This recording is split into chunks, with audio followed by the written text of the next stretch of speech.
Let's begin today in Minnesota, where tensions between protesters and police reached a boiling point following the death of George Floyd. He is the black man who appeared to be suffocated by a white police officer during an attempted arrest on Monday. Thousands gathered demanding justice after a video was released of the officer using his knee to pin down Floyd's neck. Protesters threw rocks at police, chanting, "I can't breathe." Those are the words that Floyd used himself during the arrest. Officers fired tear gas into the crowd in response. CBS News Chief Justice and Homeland Security correspondent Jeff Pegues is in Minneapolis. He's been following the latest from the very beginning, Jeff, and you had an opportunity, Jeff, to speak to the family of George Floyd. What did they tell you? Well, they are obviously grieving right now, and it was a tough interview to do because you can hear the pain in their voices and you could see it on their faces. One of his brothers was wiping tears from his eyes as he talked about what happened here at this corner on Monday. And you see behind me the growing memorial, and people continue to show up here. But the family wants action. They were thankful to the protesters who came out yesterday, but they want to see action, and Vlad, they want to see the officers held accountable. Yeah, and I know, Jeff, a number of protesters have been calling for actual criminal charges to be filed, but I thought it was very interesting that the officers were fired so quickly, but also that the FBI was asked to come in and investigate within 24 hours of this death, and asked by the police chief to come in and investigate. How common is that? Because I know you've covered, sadly, a number of these sort of things. Yeah, well, it's something, Anne-Marie, that frankly we're seeing more and more. Because post-Ferguson, police departments essentially have a playbook on what to do if you have these clashes between police and the community. How do you diffuse the tension? And when you have video, the likes of which people have been watching in this case over the last couple of days, it is the kind of video that spurs police departments to act swiftly. Why? Because they want to reduce tension in these neighborhoods and in this city as a whole. And so that's why you saw this swift action. And yeah, it's not something that you regularly see. They took action within 24 hours of this story making headlines.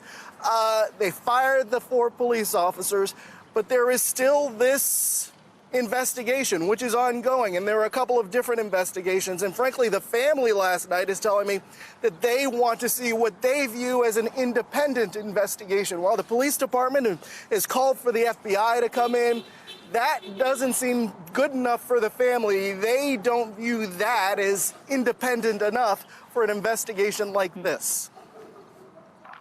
And Jeff, I note that your live shot is right in front of the location where the incident took place, and I can see people placing balloons and other mementos as a memorial to his life. And there are a lot of comparisons, Jeff, as you know, being made between this case and Eric Gardner here in New York City. As Anne-Marie pointed out, you've covered, sadly, so many of these police killings. You've even written books about it. Walk us through some of the similarities and some of the differences. Well, when I watched that tape, you know, the first thing that came to mind was Eric Garner. Why? Because of those 3 words, "I can't breathe." George Floyd uttered the same words that Eric Garner did. And so the similarities, in my view, start right there with that. And then you had the onlookers surrounding the police officers, as they did in Staten Island, sort of pleading with the officers to stop, and yet the actions continue. Now, whether those actions rise to a criminal case, we'll just have to see. In fact, the police union has come out and said, you know, don't rush to judgment in this case. And that's frankly what we hear in a lot of these cases. So it'll be interesting to see where this goes. But there are these similarities. It is eerily similar. And again, because of those 3 words, "I can't breathe," which now, once again, has become the rallying cry for the protesters out here, as it did for protesters during the Black Lives Movement, post-Ferguson, post-Staten Island, post-Freddie Gray in Baltimore. So this rings familiar for a lot of people. Yeah, it certainly does. And, I mentioned that the officers had been fired, but now I'm learning that almost sort of half of the officers that are fired in Minnesota end up getting reinstated. Do we know what the next steps for these officers are? Well, the most pressing thing that is probably on their minds is whether there are going to be criminal charges in this case.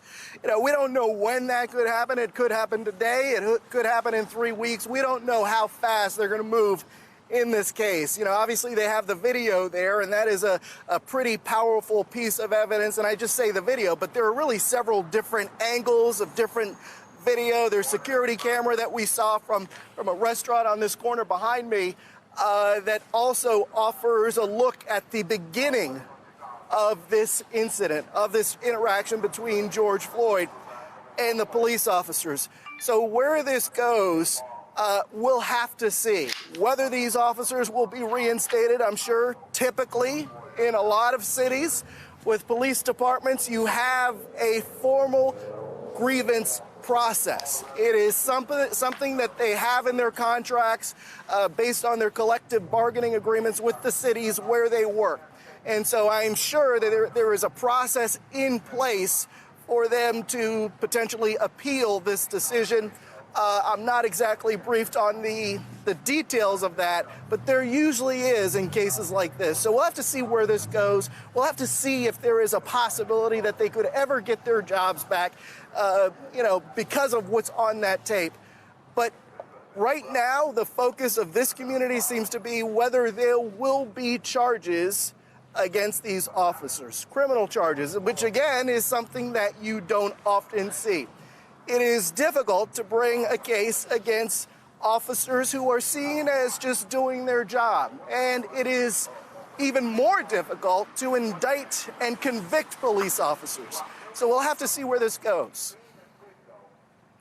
But Jeff, it's interesting. You pointed this out in the report that you filed for CBS this morning, a couple of things. One, that it is, we don't see it often that police officers are fired this quickly in the wake of an incident like this. But something else that you reported, you had in your piece videotape that showed Mr. Floyd being led away by those police officers.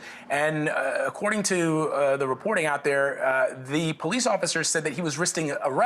But what did the video show, at least that particular piece of video? Yeah, and this is video that we obtained late yesterday. It aired for the first time on CBS Evening News, and it showed what appeared to be the beginning of this interaction. And the person who handed the video over to us said that he wanted to make sure that that video got out there because, in his view, it showed that the officers or the police department's account of what started all of this was not accurate. The police officers or the police department was saying that Floyd was resisting arrest, but this restaurant owner who had that security video said, look, if you look at that tape, it does not show Floyd resisting arrest. So it's one more piece of evidence, potentially, that investigators and prosecutors could use in this case. But there are several other pieces. Something we haven't seen is the body camera video. The officers had body cameras, and according to the police department, they were activated. So that is something else that we could see at some point. In fact, in previous cases similar to this, you had police departments relatively quickly showing the body camera footage. We'll see if they do that in this case. They might say, listen, this is too sensitive. The investigation is still underway. We might not do that. We'll just have to see. Yeah, well, somebody has already seen that body camera footage, and certainly the police department was as you point out, was very, very quick to release them, to fire them. We'll see. They were called out because I believe you reported earlier that a fraud was being committed. Doesn't sound like a violent crime. A lot of questions that still need to be answered. Jeff, thank you so much.